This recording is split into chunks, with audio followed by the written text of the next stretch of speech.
नमस्कार मित्रांनो, मी डॉक्टर सत्यजित देसाई, एक होमिओपॅथिक कन्सल्टंट आणि पॅरेंटिंग कोच. सो हॅपी पॅरेंटिंगच्या पुढच्या सत्रामध्ये आपल्या सर्वांचं स्वागत आहे. सो आजच्या सत्रामध्ये आपण पाहूया की मुलांचं म्हणणं ऐकून घेतलं पाहिजे की नाही घेतलं पाहिजे. बऱ्याच वेळेला काय होतं की एक पालक म्हणून आपण मुलांना कायम लहानच समजत असतो. बऱ्याच वेळेला मुलं काहीतरी सांगण्याचा प्रयत्न करतात आणि आपण काहीतरी कामामध्ये असतो आणि ते बाळाचं जे बोलणं असतं ते हार्डली 1 मिनिटाचं किंवा 2 मिनिटाचं असतं. पण आपण त्याला म्हणतो, "अरे थांब रे, मी थोडं कामामध्ये आहे, तू थोडं मला नंतर सांग" किंवा "तुला कळत नाही का माझी मीटिंग चालू आहे." आणि अशा पद्धतीनं त्या बाळाला ज्या काही भावना व्यक्त करायच्या असतात, त्या भावना व्यक्त करायच्या राहून जातात.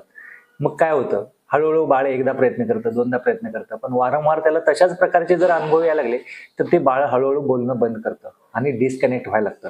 आणि मग मोठी झाल्यानंतर आपण बघतो की ते बाळ पालकांशी संवाद साधत नाही.